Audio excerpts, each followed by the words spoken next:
Justo acabamos de terminar de pasar la Semana Santa y aprovechamos ese momento para iniciar esta tercera temporada del seminario de psicofilosofía callejera que hacemos y transmitimos desde la gran Ciudad de México bajo custodia de San Miguel Arcángel y la bendición de San José y María Santísima. Miren, espero que hayan tenido una muy buena Semana Santa en lo que respecta a pues a la cuestión espiritual, ¿no? O sea, no me refiero a que si se fueron a Acapulco, ¿no? O que si se fueron este, a donde haya sido, ¿no? Sino que hayan aprovechado, porque evidentemente son días muy particulares, ¿no? Yo creo que todos desde pequeños, aunque hayas estado cerca o lejos de la religión, desde pequeños se siente algo, ¿no?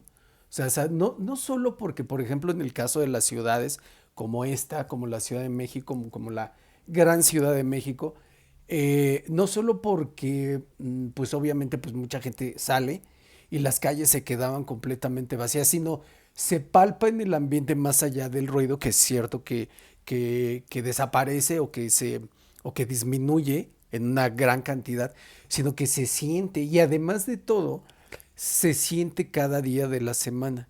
O sea, por ejemplo, el viernes se siente ese, ¿cómo lo podríamos poner en palabras coloquiales, ¿no? Como que algo feo va a pasar, ¿no? Así. Eh, y el sábado se siente una especie de luto.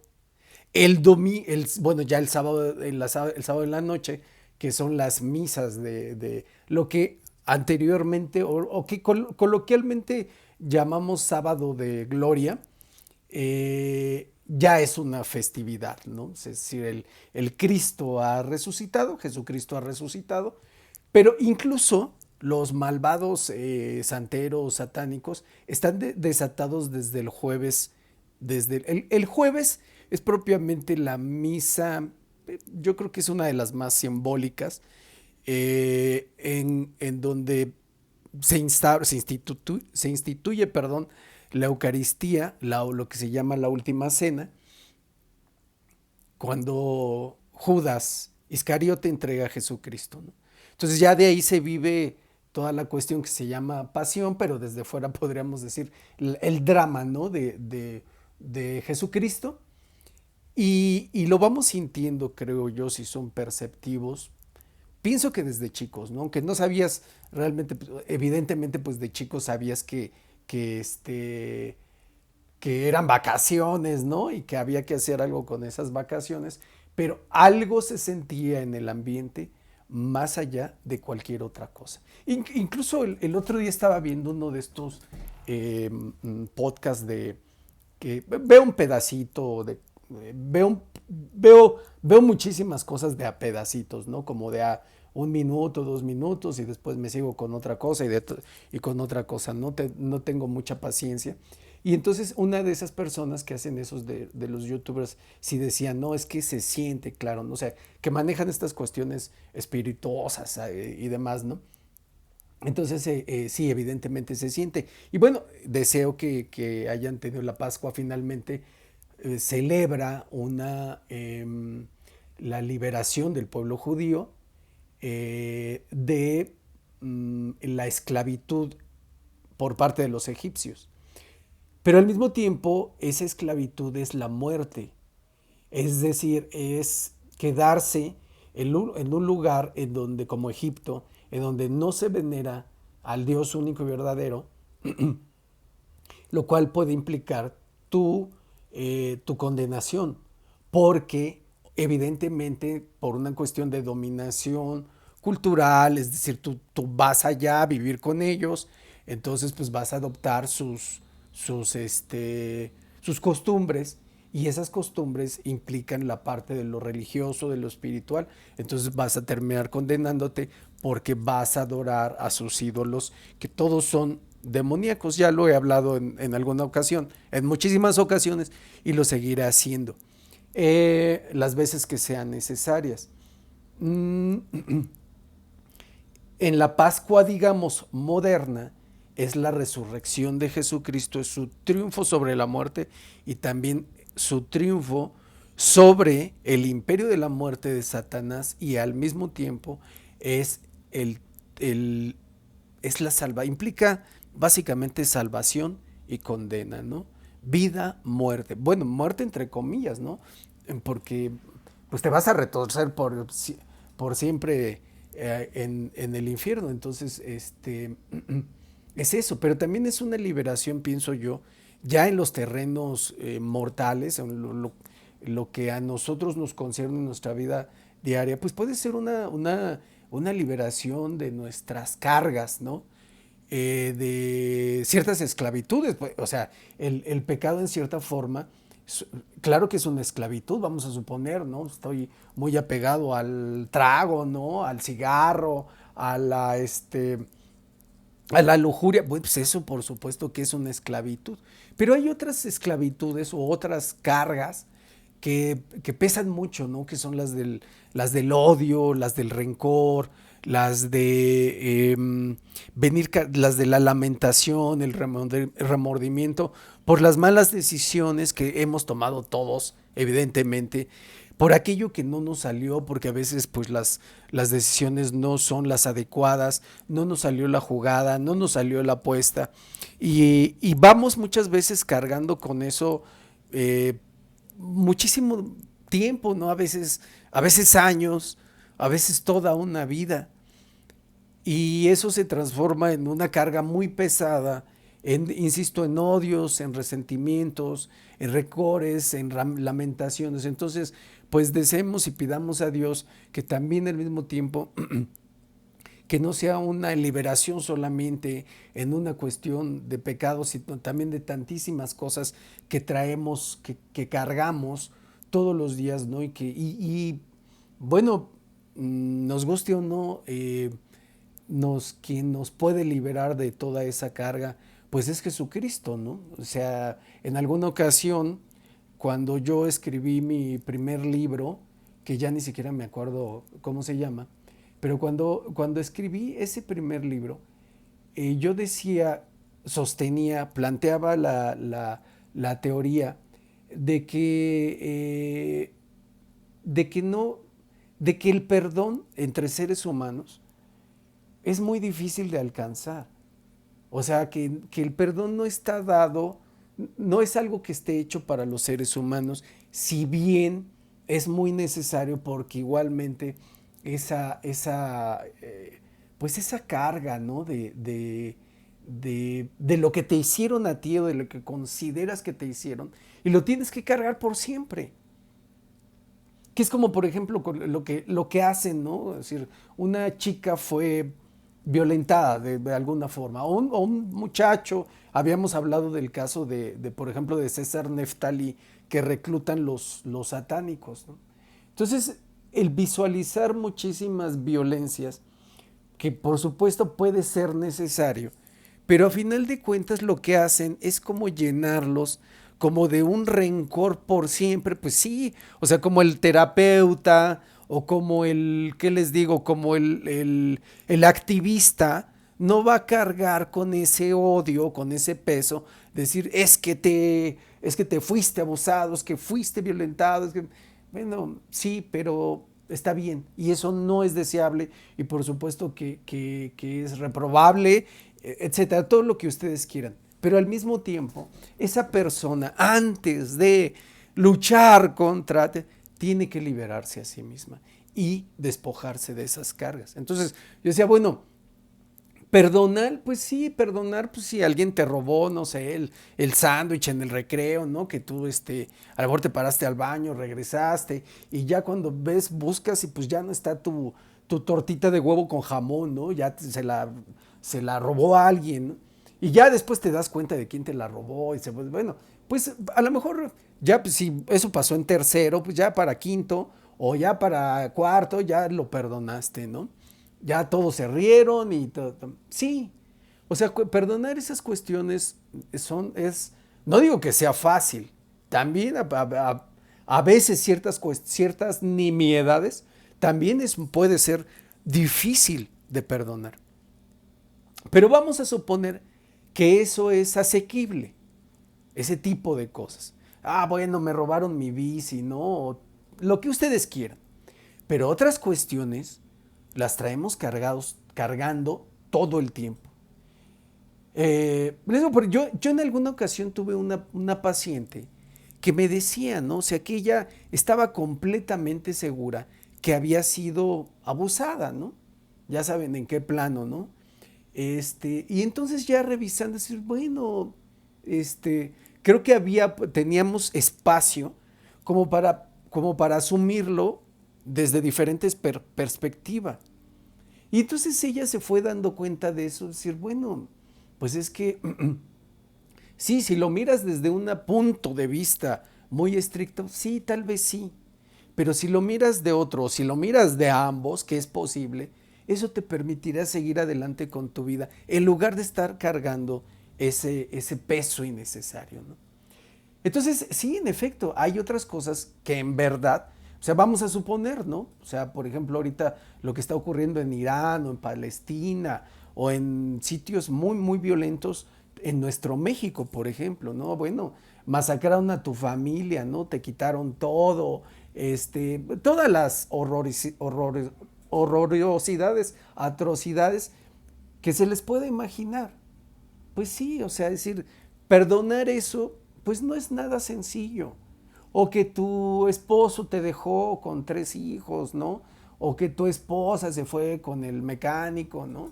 O que tus hijos malagradecidos, ya desde que se titularon ya no te volvieron a buscar, ¿no? Cantidad de cosas que nos pasan en la vida y que vamos cargándolas todo el tiempo. Entonces, pues que por la gracia de nuestro Señor Jesucristo, podamos perdonar, porque a través de Él sí lo podemos hacer. Si lo pretendemos hacer en un terreno netamente humanista, humano, no vamos a poder, ¿no? O sea, es que los del sindicato me corrieron, ¿no? Cuando yo era un buen, qué sé yo, ¿no? Un buen empleado. Pues no vas a poder. O sea, esas cuestiones, digamos, mmm, peliagudas, difíciles, problemáticas de nuestra vida, sin Dios, pues no se puede, ¿no? O sea, en verdad o sea, obviamente por gracia de Él, a lo mejor sí que pensamos que interviene, Él nos levanta, nos tiende la mano, ¿no? Pero que lo podamos hacer por nuestra propia cuenta, no, porque además en esos casos es justamente cuando viene el maligno, ¿no? A llenarnos más de ese remordimiento. Creo que todos lo hemos visto, ¿no? O sea, como una persona empieza a recordar, ¿no? Eso desagradable. Bueno, ya, parece ser como que se está calmando, que le sirvió para desahogarse. Lo cuenta una vez y otra vez, bueno, ya, parece ser que... Y otra vez agarra vuelo, ¿no? Otra vez parece como que le dan otra vuelo. Lo vimos, ¿no? En alguna ocasión, a lo mejor con nuestros padres o con alguien por ahí, o tal vez con nosotros mismos. Pero ese es un clásico, que parece ser que la persona ya se desahogó, pero no ocurre así, ¿no? Entonces, pues que la Pascua también sirva para que Dios nos dé esos elementos, esa gracia para poder dejar todo eso atrás, superarlo, ¿no? Y seguir adelante, ¿no? De liberarnos de esa esclavitud, de la esclavitud de la falta de perdón, de la esclavitud del rencor, del resentimiento. Estamos muy cerca, ya yo grabo esto, insisto, después de la Semana Santa, hoy lunes 6 de abril, y ya muy próximos al Mundial de Fútbol, que en el último episodio de la segunda temporada platicaba algo, ¿no? Sobre cuestiones futboleras que evidentemente son terrenos de idolatría, o sea, hoy en día el deporte, el fútbol en específico, pero pienso que gran parte del deporte profesional como industria, en tanto industria, es el lugar de peor ejemplo de la humanidad, ¿no? Todos son apuestas, despilfarros, ¿no? Se construyen palacios de cientos de millones de dólares, a veces más de 1,000 millones de dólares para jugar un partido o de fútbol americano, de lo que sea. Entonces, ese es un despilfarro tremendo. Perdón, pagarle a alguien, a un deportista, por muy bien que lo haga, cientos de millones de dólares por pegarle una pelota, o por patear esa pelota, o por lanzar esa pelota y atraparla, es una obscenidad. Claro, los periodistas siempre lo van a justificar, pero justamente para allá vamos en esta disertación, en esta reflexión de este día, de este primer episodio de la tercera temporada. Cuando tratamos de comprender lo que pasó con Jesucristo, de un pueblo que lo rechaza, pese que sabe que viene el Mesías, y no me voy a meter mucho en las cuestiones proféticas, en las cuestiones teológicas, que de eso ya habrán tenido suficiente en esta semana, o incluso a lo largo de su vida, ¿no? Miren, antes, podemos situarlo históricamente, siglo XIX, primera parte del siglo XX. Lo podemos ubicar muy bien antes de la Segunda Guerra Mundial. Estaba muy claro quién había crucificado a Jesús, quién lo había condenado. El pueblo judío. El pueblo judío, que ya es como una especie de genérico. O sea, judíos eran con toda la tierra de Canaán, que de inicio pues eran 12 tribus, muchísimos que fueron y que regresaron de una esclavitud, de una esclavitud en Egipto, de una deportación en Babilonia, de gente que llega, o sea, como decía la vez pasada, o sea, tú no puedes hablar, si hablas de mexicanos, no podemos hablar de un solo tipo de mexicanos. Bueno, pues hay mexicanos que son blancos, otros que no son blancos como yo, unos ni siquiera, porque decía la última vez, bueno, pues a lo mejor el idioma, pero no, pues hay unos que no hablan español, ¿no? O que el español no es su lengua materna, y la cantidad de idiomas, de lenguas que todavía se hablan en nuestro México. O puedes decir, bueno, pues es que es un momento histórico, una zona geográfica. Pues sí, pero puede haber un mexicano que vive, por ejemplo, en, qué sé yo, ¿no? En Alaska. Les estoy diciendo quizá una tontería, pero vamos a dejarlo así. Habrá alguien mexicano de nacimiento, ¿no? Que se fue a vivir al año, ¿no? Qué sé yo, ¿no? A Chile, ¿no? Y que es mexicano y todo, y vive allá en Chile y habla español y todo, pero no tiene, o es que se fue a Australia, ¿no? Y que a lo mejor terminó hablando más inglés que español, ¿no? Porque la mamá se casó con alguien que habla inglés, ¿no? Entonces él habla poco español, pero es mexicano o tiene una segunda nacional. Bueno, ¿qué es lo que identifica al mexicano?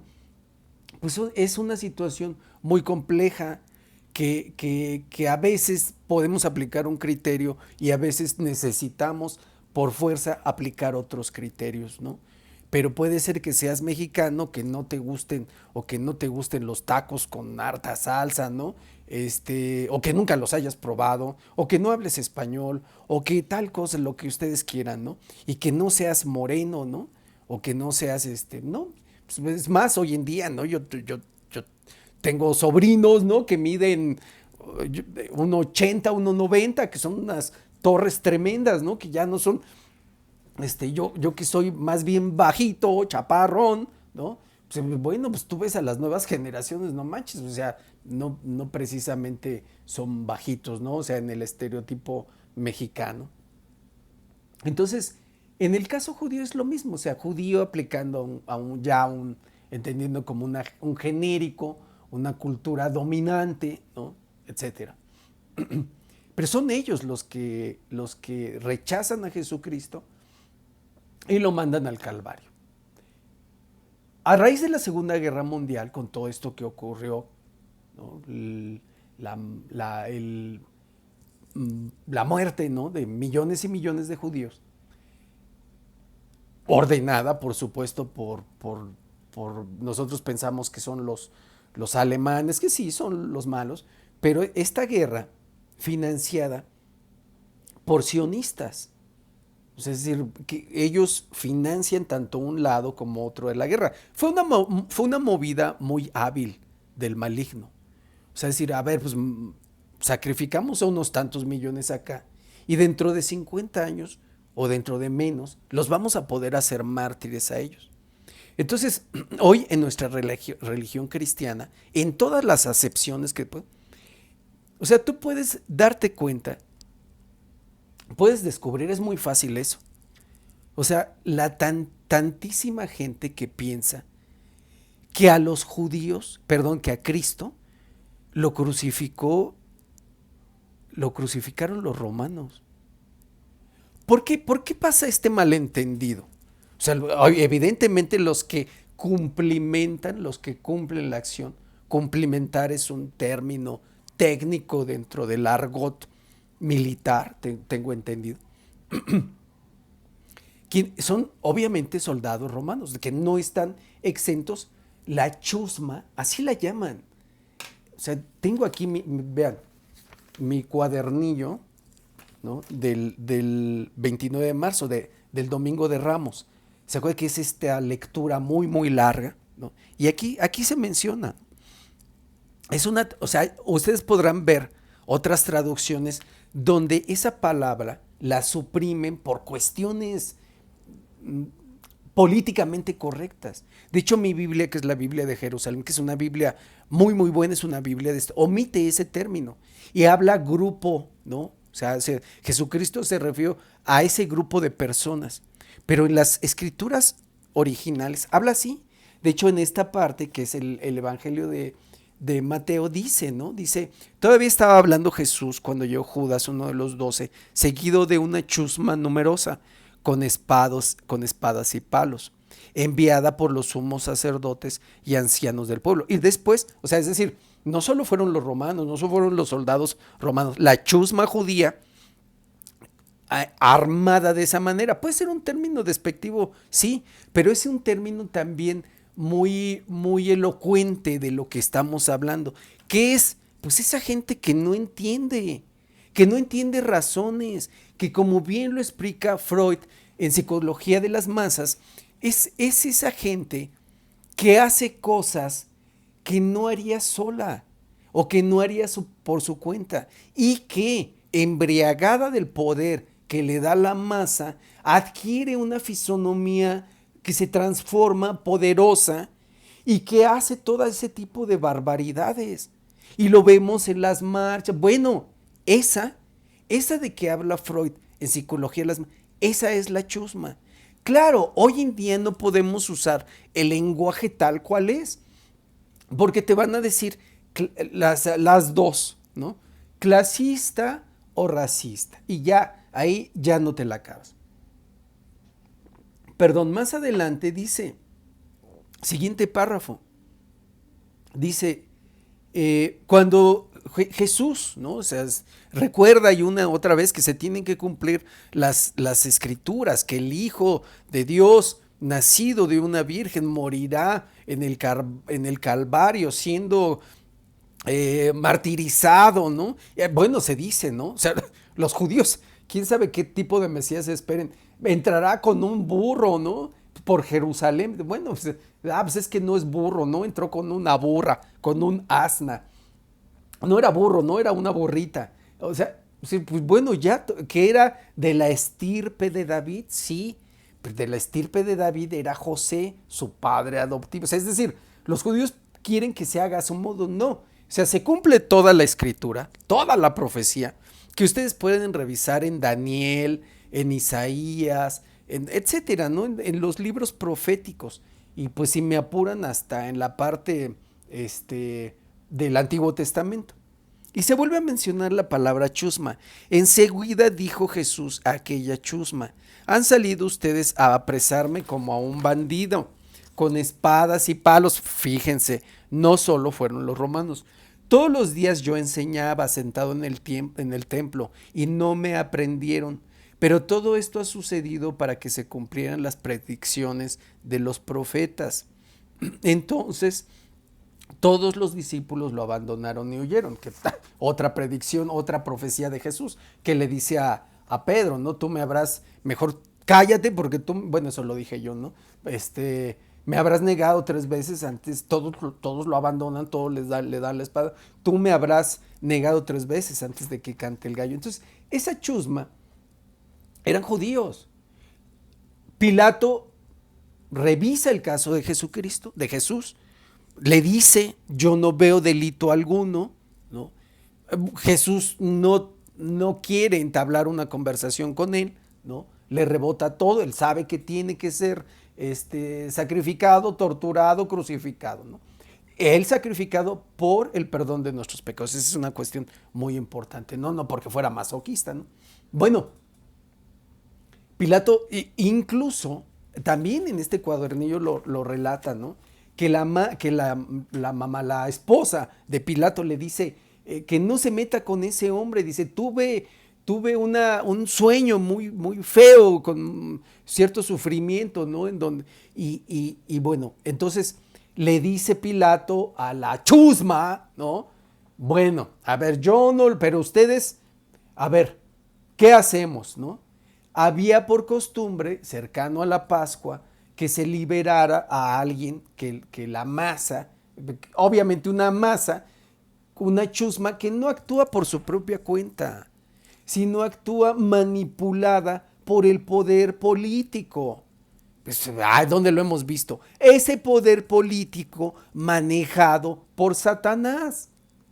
Porque el ser humano se cree con el poder sobre potestades demoníacas o incluso a veces buenas o malas según su propia perspectiva. No, pero ¿cómo creen esa tontería de que es el ser humano el que controla al maligno sumamente poderoso, que lo controlan poniéndole un hielito, ¿no? En el trasero?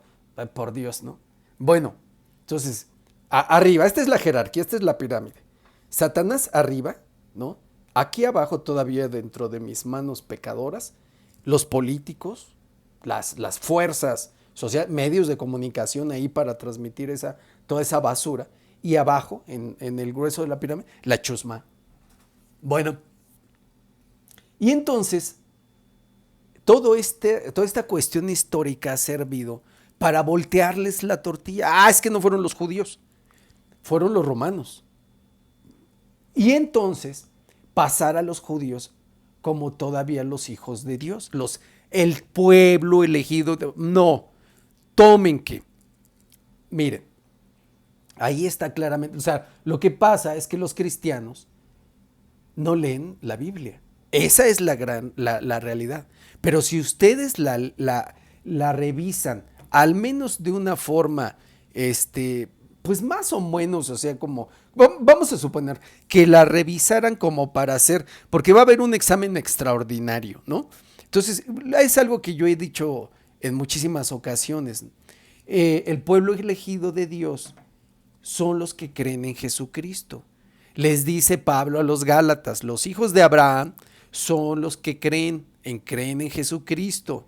El verdadero Israel, o sea, Israel significa el que lucha con Dios, y no este demoníaco estado judío, que por cierto, esa estrella de David, después tenemos que hablar más a fondo sobre eso, que ya hemos hablado, que son 2 triángulos. O sea, dicen de las grandes, los satánicos dicen de las grandes obras de Satanás, ¿no? Miren, en realidad la gran creación de Satanás es encimar 2 triángulos para formar o el pentagrama o lo que ellos llaman la estrella de David, que en ninguna parte de la Biblia está y que ustedes le pueden preguntar a los judíos y que y van a balbucear y van a tartamudear. O sea, incluso judíos, o sea, rabinos de respeto, decir, bueno, pues no, esa cosa quién sabe de dónde salió. Y los propios judíos, verdaderos judíos, no la sinagoga, no los que aparecen, que se mencionan en Apocalipsis, ¿no? Los falsos judíos, no. Y la sinagoga de Satanás, no, esa cosa es demoníaca, es la marca de la bestia, el 666, porque quedan 6 triangulitos. De hecho, como está, hay 6 triangulitos en 3 ocasiones. O sea, si después la podemos ver con más claridad, ¿no? Entonces, y dice en Juan, en el prólogo, luego en la entrada de Juan, ¿no? La palabra, o sea, Cristo, el verbo encarnado, vino a los suyos, mas los suyos no la recibieron, pero a todos los que la recibieron les dio el poder de hacerse hijos de Dios. A los judíos que no escucharon ni escuchan su palabra, les dijo: vosotros sois hijos de vuestro padre el diablo, y queréis cumplir los deseos de vuestro padre el diablo. Juan 8. Pilato encontró a Jesús inocente hasta en 3 ocasiones, pero claramente lo dice Jesucristo. O sea, nadie va a mí sino por el Padre, y el que me odia a mí odia también al Padre. Entonces, el verdadero Israel es el que lucha con Dios. ¿Lucha con Dios en qué? En esta batalla espiritual. Listo. Entonces, no se traguen esto. Todas estas sectas evangélicas que, como he dicho en repetición, o sea, estas sectas evangélicas no son cristianas, no porque no crean en Cristo, sino porque no siguen a Cristo. Ellos son los principales, y también millones de pésimos católicos que no se han tomado la molestia de leer más o menos la Biblia como para presentar un examen extraordinario, que no saben. No, idiota, o sea, quien crucifica a Cristo no son los romanos. Los soldados romanos, que obviamente también se mofaron y todo, y también lo maltrataron, ellos estaban cumpliendo las órdenes ¿de quién? De la muchedumbre, de la chusma. Pero este momento histórico de la Segunda Guerra Mundial, que pobrecitos ellos, bueno, ya no fueron ellos, fueron los romanos. ¿Por qué? ¿Cuál es la intención? De dejar en mal a Roma, porque de Roma viene la Iglesia Católica. Entonces, todas estas sectas evangélicas que más bien siguen a Lutero, no a Jesucristo, no a la iglesia de Jesucristo. Tú, Mateo 16, tú eres Pedro, y sobre esta piedra edificaré mi iglesia. Solo hay una iglesia cristiana, una iglesia, la Santa Iglesia Católica. Que bueno, pues de santa solo es porque el sumo sacerdote, eterno sacerdote, es Jesucristo, Él es santo. Toda la runfla toda la chusma que está abajo, masones infiltrados, toda la clase de mafiosos pervertidos y todo. La iglesia en sí es la que nos puede llevar hacia la santidad. Pero esa iglesia, ojo con una cosa, en la iglesia estamos los pecadores. La iglesia es un camino al cielo, no es el cielo. No entra cualquier fulano al cielo. Para entrar al cielo necesitas por fuerza aceptar a Cristo, arrepentirte de tus pecados, que implica pedir perdón por ellos. Es muy fácil, pero en nuestro orgullo y en nuestro ego eso no es tan fácil. Cuando vean todos estos podcasts, y por este pecado te puedes condenar o no, mentira.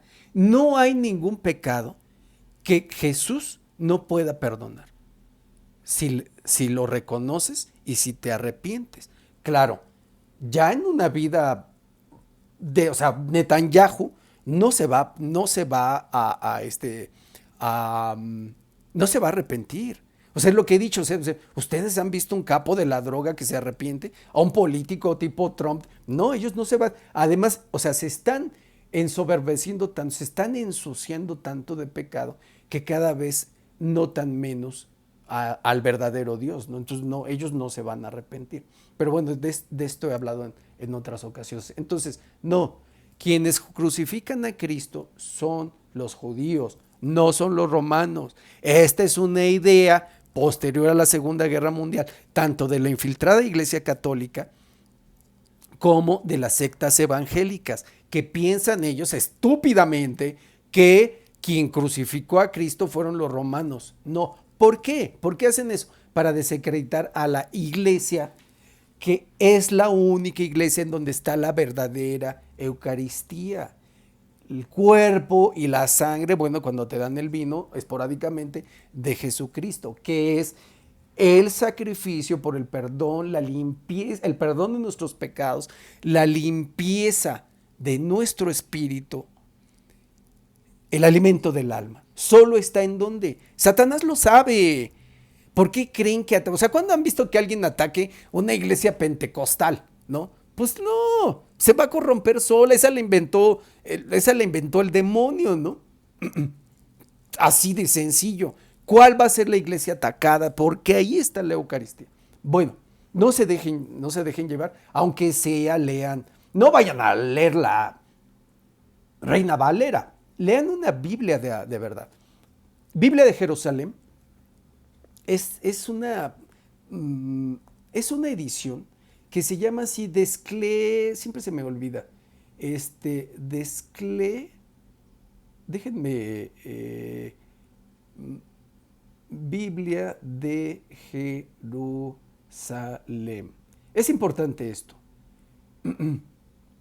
Biblia de Jerusalén eh, es Desclé de déjenme ver, porque incluso hay Biblias católicas que están de Brouwer, Brouwer, Desclé con doble E, Desclé de Brouwer, así como en francés, ¿no? Biblia de Jerusalén, incluso hay Biblias católicas muy malas, ¿no? O sea, está el latinoamericano, o sea, que tú la ves, pues son versiones muy chafas, ¿no? Entonces tomen una en serio, ¿no? Bueno, entonces, sí, por lo menos le hagan de cuenta que van a tener un examen extraordinario la próxima semana y tienen que dar una revisada. Nada más dar la revisada. Ah, ok. ¿Qué vemos ahí? O sea, siempre estamos aquí y nos quedamos como perritos. Entonces el pueblo elegido de Dios son esos bárbaros, genocidas. No. El pueblo elegido de Dios. Es decir, ¿cómo Dios dice que me ama? Y resulta que su pueblo elegido son esos fulanos. No, no, no. El pueblo elegido de Dios es el que acepta a Jesucristo. Y obviamente, o sea, no puedes creer que vas a entrar al cielo odiando a la madre de Jesucristo, ¿no? Pues eso también sería como un poco estúpido. Entonces, siguiendo en esa tesitura, ¿no? De cómo esta chusma manipulada, bueno, ¿qué será? Todavía fue a fines de marzo, se reinauguró el Estadio Azteca, que ya, bueno, le han puesto un nombre comercial, pero eso no nos importa en este momento. Se reinauguró el Estadio Azteca. El Estadio Azteca pues, es un escenario futbolero muy, muy importante. Yo me atrevería a decir que ya próximo a ser el más importante. Y que lo he dicho y que por eso ahí no está exenta la cuestión espiritual. Yo he dicho claramente, hay 3 ciudades santas, solo que de una todavía no nos hemos dado cuenta. Una es Jerusalén, que son los primeros, como digamos, un poco más, un poco menos, como le quieran poner, ¿no? O sea, no podemos hablar de números cerrados en estas cuestiones. Jerusalén. Después, se tiene que ir el cristianismo y desarrollar realmente en Roma. Otros 2000 años, que son los que llevamos. Pero, por profecías incluso, va a salir de ahí. ¿Y en dónde vas? ¿Cuál es esa otra ciudad santa? La Ciudad de México. O sea, el propio satanista Pablo VI, Gian Battista Montini, él desde aquel tiempo de su satánico pontificado, estoy hablando, si no me equivoco, 1965 a 1978, eso lo sé de muy buena fuente, él desde entonces identificaba a la Basílica de Guadalupe como el principal centro mariano, o sea, de adoración de la Virgen María. Desde entonces, ¿no? Estamos hablando ya de hace un buen rato. Entonces yo me atrevería a decir, ¿no? Me puedo equivocar, pero que de Roma se sabe, hay profecías, y parece ser que a Dios ya no le importa mucho Roma. Eso es lo que parece. Les había contado, ¿no? De un sacerdote que va caminando hacia el Vaticano, tiene escucha una voz que le dice, ¿a dónde vas, no? Le llama por su nombre, ¿no? ¿A dónde vas, no? Y échenle Pablo, ¿no? ¿A dónde vas, Pablo? Voy al Vaticano. ¿A qué vas allá? Voy a ver a nuestro Señor Jesucristo. Y le dice la voz, yo ya no estoy allá. Y eso es lo que se ve, que Jesucristo ya no está ahí. Y que, o sea, está, por ejemplo, por por pura misericordia, en las misas y todo. Pero ya en toda esta jaula de las locas, ya no está, ¿no? O sea, se ve, o sea, ya cada vez hacen más barbaridades. Bueno, tantas barbaridades que hizo el Papa Francisco, ¿no? Que hemos hablado de ellas, pero que no nos debemos de cansar de reafirmarlas. Entonces, los próximos 2000, esta ciudad es muy, muy importante, por eso también es tan atacada, ¿no? Por las huestes del maligno, a través de la corrupción política y a través del crimen organizado. Bueno, este país en general. Bueno, entonces, ese estadio se reinauguró, la gente quiere que parezca otro, pero es que es el mismo estadio, ¿no? Es como... Y ese día pasó algo muy particular, porque la gente empezó a abuchear, a gritar esta palabra, ¿no? De que está prohibida, pero que la gente cree que tiene, la chusma, cree que tiene derecho porque paga su boleto. No observa que eso, o sea, primero, si sabes qué, está prohibido. Tú le puedes dar una connotación, pero no puedes negar que hay otras connotaciones. Tú no puedes tú decirle eso al rival. Tienes que entender que el mundo no solo es tu reducida colonia o tu grupo social. Ya había dicho incluso que en los estadios no está representado el aficionado, el que verdaderamente le gusta el fútbol. Van los payasos que tienen dinero, los que, o sea, al público mexicano realmente le gusta poco el fútbol y sabe menos todavía. O sea, le gustan los chistes de Martinoli, sus soeces, ¿no? Les gusta los gritos. Es decir, gritar tanto por un gol es absurdo. Los gritos de todos, ¿no? Vean, gente que antes en su estilo narrativo no hacía esos excesos, ¿no? Y ahora ya los tienen que hacer. Porque avientan cohetes después de los goles. O sea, a la gente realmente no le gusta el fútbol, le gusta el circo. Y la gente que vaya, pues va a hacer sus historias de Instagram, sus videos y hablar. Porque la gente cree que su opinión cuenta. Pero no. O sea, si no tienes argumentos, es decir, bueno, y entonces se desata toda una guerra por toda esta cuestión de reprobación, realmente de agresión verbal a la selección. Miren, y entonces es que la gente ya no tolera, yo tengo derecho, y entonces Satanás, ¿no? Metido en esas personas, siempre va a hablar de corrupción, es que la selección, ¿no? Y porque, y Memo Ochoa y tal cosa y tal. Miren, no le hagan caso a la chusma. O sea, ni en redes sociales, ni en un estadio de fútbol. Esa es la chusma demoníaca, satánica, que además ya se está confrontando, como explicaba en el anterior video, país contra país. Vino de ellos. ¿Quiénes van a un mundial? Los ricos. Van a eso, o sea, la gente que tiene mucho dinero. ¿Quiénes fueron a la inauguración, a la reinauguración del Estado? La gente que tiene mucha lana. ¿Tú vas a poder pagar 3,000 pesos? Pues no. Y entonces dicen, es que la gente ya no, o sea, la gente ya no tolera más. Miren, ¿ustedes creen, o sea, ven lógico gastar 2,000, 3,000, 4,000, 5,000 pesos o más para irse a amargar la vida, a abuchear, a chiflarle a los seleccionados? Que además ni culpa tienen porque muchos de ellos eran jóvenes, ¿no? O sea, que juegan sus primeros partidos. O sea, cuando puedes decir dentro de 10 años, 20 años, bueno, yo estuve ahí, yo estuve en la reinauguración del Estadio Azteca, pero es tanto el veneno que carga la sociedad, que carga a ese tipo de gente, que lo expresa a través de las redes, a través de las manifestaciones públicas, en las marchas. Ellos son, esa gente que fue al Estadio Azteca ese día, fueron los que crucifican, fueron los que liberaron a Barrabás. Son ellos. Satanás metido en ellos. No se crean de esta cuestión futbolera. Mira, si en verdad supieras algo de fútbol, no verías el fútbol. ¿Quieres castigar a las... Bueno, pues no vayas a los estadios o sea, no veas los viernes botaneros. O sea, ¿por qué gastarte 4,000, 5,000 pesos por irte hay que estar enfermo, hay que tener la mente retorcida para gastar tanto dinero, para irte a amargar ese día y pensar que el fútbol o que la selección va a jugar mejor si tú chiflas o gritas. Y lo mismo pueden hacer en el mundial, cuando es una oportunidad. Decir, bueno, ¿sabes qué? Si vas a tener la oportunidad, si Dios, para que vean lo distante que están estas personas de Dios. Oye, yo tendré la oportunidad de ir al Estadio Azteca o al que sea, ¿no? A ver algún partido. Oye, pues gracias a Dios, ¿no? ¿Qué haces? Disfrutarlo, tomarte una cerveza si todavía te alcanza el dinero para hacerlo. No amargarte de esa manera. Es como, vamos a suponer esto, es como si hubiera una chica muy fea, ¿no?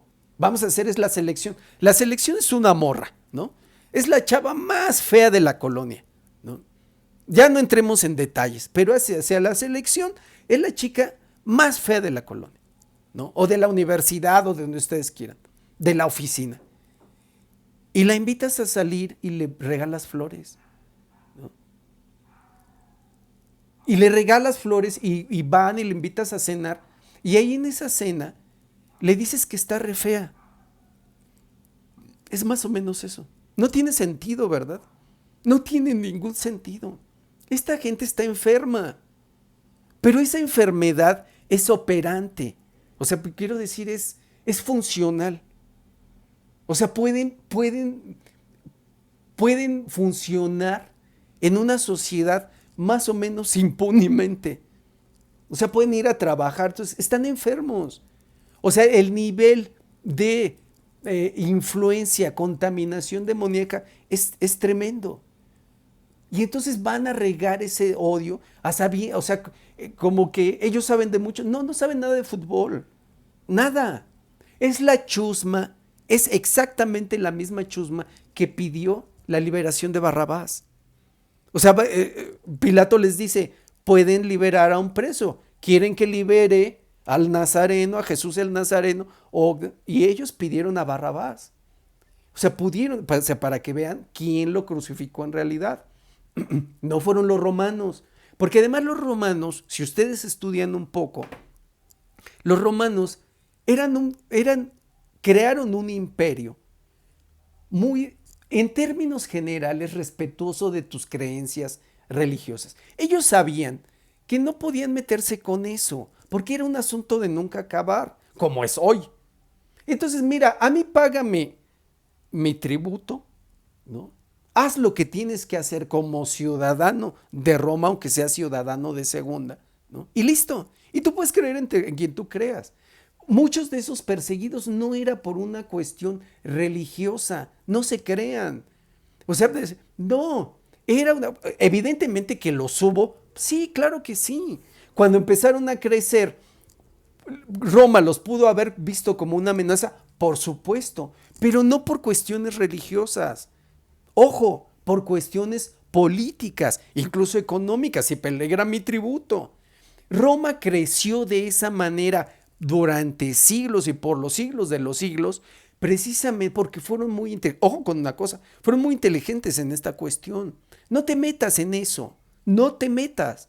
Bueno, fíjense, cuando el profeta Isaías profetizaba, él nace por ahí del 754, 50 y tantos. Fue una cuestión históricamente de unos cuantos años. Fue muy poco, o sea, prácticamente lo puedes ubicar al mismo tiempo en el desarrollo histórico de la humanidad. El profeta Isaías profetizaba el nacimiento del Mesías, del Salvador,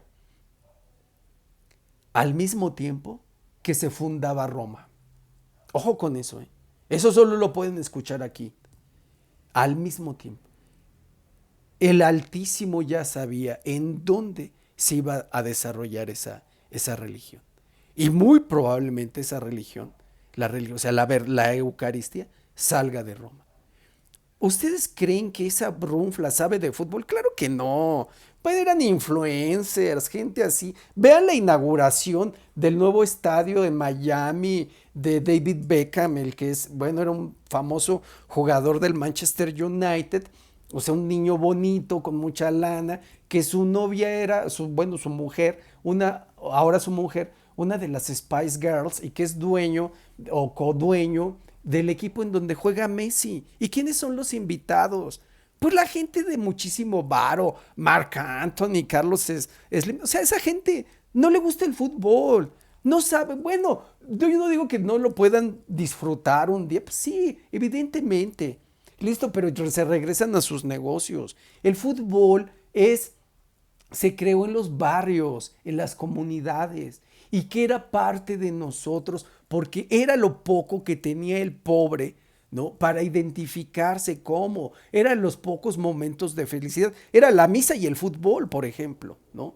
Bueno, ellos ya no entienden de eso. ¿Por qué? Porque el rico no desarrolla ningún amor por nada. Lo suyo es el enaltecimiento, el autoenaltecimiento, es la diversión, porque en su insípida vida no encuentran un sentido, sino es a través de la diversión, que lo explica Hegel, pues. O sea, el rico no puede generar arte, porque para eso tiene que salir de acá, del corazón. Vean el cine que hacen, pues son puros bodrios. La música que hacen, imagínense a la hija de Alfredo Harp, no, para ser cantando, ¿no?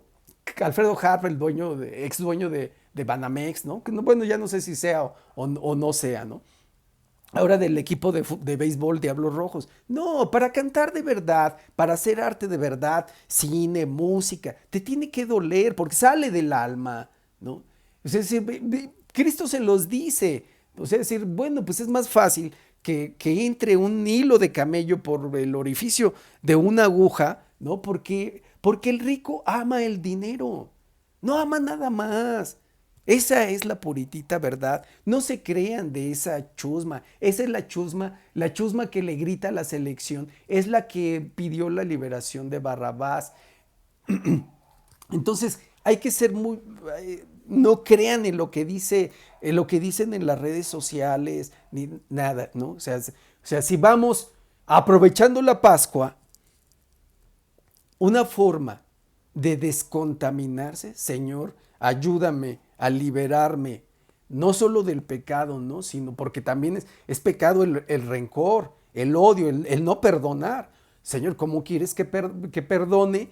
Libérame, ¿no? De ese yugo, de esas cadenas oxidadas, de acero, de grueso acero, de ese grillete que me está lastimando, ¿no? Libérame de mis odios, de mis resentimientos y por nada permitas que me contamine de aquellos que te crucificaron en aquella ocasión y que te siguen crucificando con su odio. Eso lo ven en las redes sociales, en los estadios de fútbol, ¿no? Aléjense de eso y vayan a misa tanto como pueden. Bueno, pues llegamos al final, cuídense mucho, ya me extendí un poco. Dios los bendiga y nos vemos la próxima. Gracias por ver y compartir. Hasta luego.